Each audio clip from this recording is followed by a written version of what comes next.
Welcome, Mr. Admiral Greg Slavonic.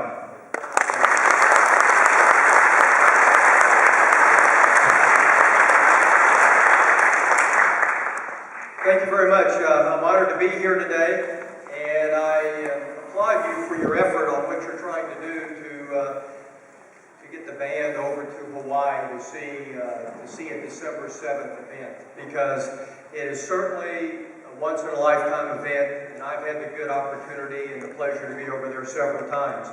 But let me first show you a short video of what you may expect to see on December the 7th at the USS Oklahoma Memorial, and then I'll go into a few details about the memorial, how we raised our money, and some of the other information that might be of use to you and of interest to you prior to your trip going over. So,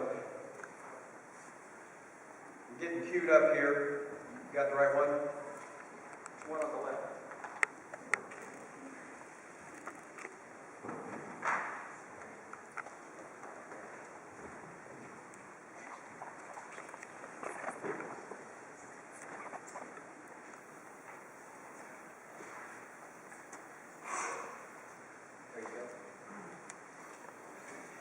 This is a short clip, about 4 minutes, and it is the entire ceremony at the USS Oklahoma Memorial last year. It took about 40 minutes, and this is about 4 minutes showing you the ceremony itself, what's involved. Unfortunately, the National Park Service has decided that every year at 1:30 in the afternoon on December the 7th, they will have a ceremony to recognize 429 sailors had lost their life on December 7th aboard the USS Oklahoma. Robert Goodwin. Duff Gordon. Claude O.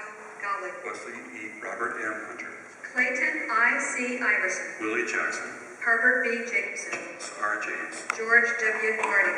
A special thank you to our survivors and their families. Edward J. Wilbur F. William G. Phillips. Eugene M. Harry Claude H. Palmer. Wilfred D. Palmer. Paulson George L. Curtis. John W. Parker. Lloyd William M. Gussie. George Herbert P. Hall, Jr. Robert E. Elton. Carlos W. Ham. Dale R. Hamlin. R. Eugene P. World War II veterans have vowed to always remember Pearl Harbor. We man the rails here today for the sailors of the USS Oklahoma. We honor their legacy, we remember their sacrifice, we pledge to protect the peace they gave us, and we will not forget Pearl Harbor. Lionel W. Lesville. Howard W. Lindsay. John H. Lindsley. Albert E. M. Johnson. Jim H. Johnston. Charles A. Jones. Come up, clean up whatever was left of me and wash this overboard. Well, Art S. Meagers. Michael Allen. Alheo V. Mufante.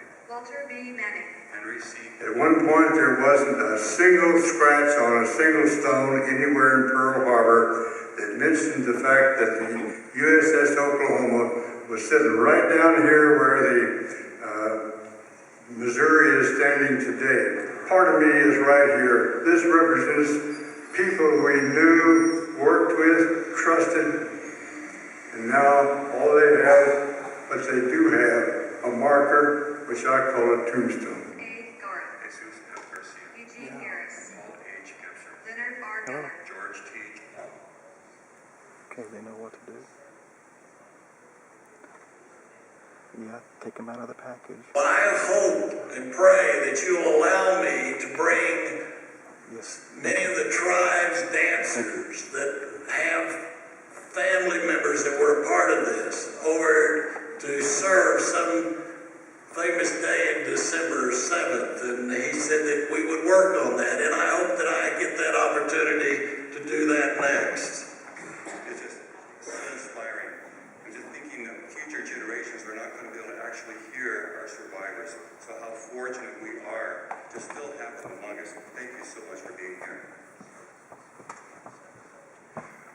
This memorial stands as a memorial to past, present, and future generations that the battleship Oklahoma served proudly in the United States Navy, was on Battleship Row, and it tells everyone who visits this memorial that those events on December 7th did happen, and not to rewrite history which seems to be something that we hear a lot about, that history does not record the events that took place the way it should, the sacrifices that these survivors made. So this memorial is a lasting tribute not only to the sailors, but it tells one story of one battleship on Battleship Row, and that this memorial will recognize those sailors in their memory for generations to come.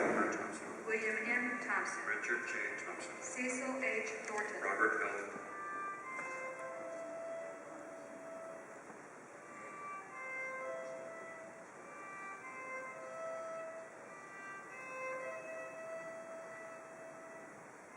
Personal tribute to Bradley. Horace E. Cheshire. Patrick L. Chester. John E. Savage. Paul E. Sager. Walter F. Schleider. Herman Schmidt. Aloysius H. Schmidt. Andrew J. Schmitz.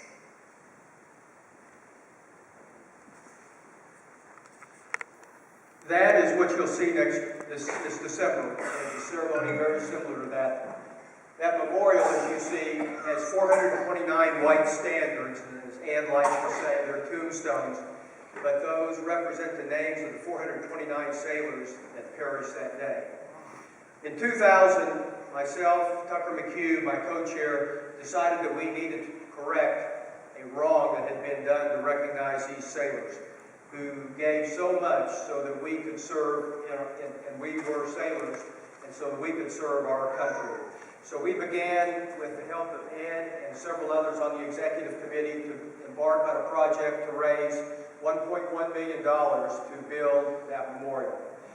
At the time, I was still in uniform, spending a lot of time in D.C., and I expected that this project would be a very simple project, a very easy project to raise $1 million for because of the patriotism of the citizens of Oklahoma. I can't tell you the number of schools and churches that I went to and came away with mason jars full of pennies. And so it became very challenging and frustrating.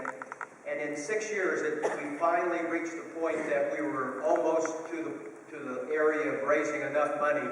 But if it weren't for Congressman Tom Cole, who had to set aside in the Defense Authorization Bill of 2005 to get us land to build a memorial, then the next step could not have occurred, which was December the 7th, 2006, which was a groundbreaking ceremony, and then the actual dedication on December 7th, 2007. So we had many challenges along the way, much like you have in raising money for your project. But what kept us going was the fact that we, the executive committee, wanted to make sure that of the remaining survivors who served aboard the battleship, that they would actually get to see a memorial for their battleship. The Battleship Oklahoma, and I think you probably have seen all the movies, and you saw Battleship Row get hit by the Japanese aircraft, and then you see the Oklahoma roll over. Well, the Oklahoma rolled over, and with it, several crew members were lost for a long time. The Oklahoma had the second highest loss of life with 429 sailors. The USS Missouri had 1,100. But when that ship rolled over, it took several months before it could roll back over to right itself. And during that time, in those compartments, there were many skeletal remains that were found. And so there was no way to really identify those sailors. And so at Punch Bowl, which is a national cemetery in Honolulu, and I hope you all get a chance to go there, several famous people are buried there, one of which is Ernie Pyle, who I think probably the adults here know who Ernie Pyle was. He was a famous journalist in the South Pacific. But there are tombstones at Punch Bowl that say USS Oklahoma, unknown. So there are over 335 remains in that cemetery that loved ones were never able to recognize their sacrifice and recognize them in the proper way. So we felt that this memorial, by having 429 standards, each having the name of one of those sailors, was the best way that we could recognize the sacrifice that these sailors made. Now, If you served in the Navy, you may remember in those days that when a ship enters a harbor or departs a harbor, you have sailors that man the rail around the ship, and normally in the South Pacific or in the Pacific Theater, they're normally in whites. So when our architect, Don Beck, saw this, he then thought, that was what I want to do for this memorial. I want to have 429 of these standards, each with a name, very simple and very plain to recognize the sailors. The memorial, we started out at $500,000 and it escalated up to about 1.1. But Blake Wade, who you saw in there at the time, was the director of the Centennial Commission, and Blake gave us the other money that we needed, which was around $400,000, so that we could actually have our dedication on December the 7th. This was the first memorial that the Park Service had ever entered into a private group to build a memorial. So there were some many challenges along the way, but if it weren't for this gentleman here within our own committee, which we had our own challenges, this memorial would have never been built. And so, with that little overview of our memorial and what you're going to see on December 7th, the reason that, again, that was the emphasis for us to build this memorial were for people like Ed Veazey. Now, Ed Veazey on December 7th, and if you've heard this story, I'll just repeat it because I love telling it. Ed Veazey was an ensign aboard the Oklahoma on Sunday morning, December the 7th, and he and his roommate had been awake for probably 15 or so minutes on a Sunday morning deciding what they were going to do because they had liberty that day. That meant they didn't have to work. So when you're in Hawaii on Sunday and it's December and it's a beautiful day, you're probably going to find yourself going to the beach. So they were kind of making plans on where they were going to go. Then a little bit before 8 o'clock Sunday morning, the general quarters bell sounded. And when that bell sounded, a good sailor knows that he has to get to his battle station because every sailor has a battle station aboard a ship. So they pulled their pants on, ran out their stateroom. One went one direction, the other went the other direction. And that was the last time that Ed Veazey saw his roommate. And his roommate ended up receiving the Congressional Medal of Honor. His name, Ensign Francis Flaherty. There were 2 Medal of Honor recipients that day aboard Oklahoma. Ensign Flaherty and a seaman, Ward. And in both cases, both these individuals had their shipmates out of a compartment that was beginning to roll over before it became flooded, and they were the last ones out, and they never made it out.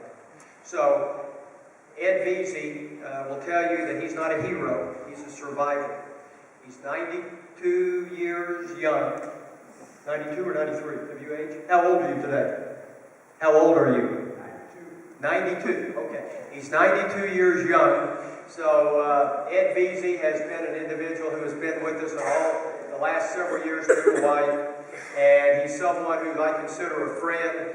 And I know many of you have met him, but if you had to have an advocate and you had to have someone out front carrying the torch for your cause, Ed Veazey is a gentleman I'd want to have. So with that, I'd like to introduce Ed Veazey.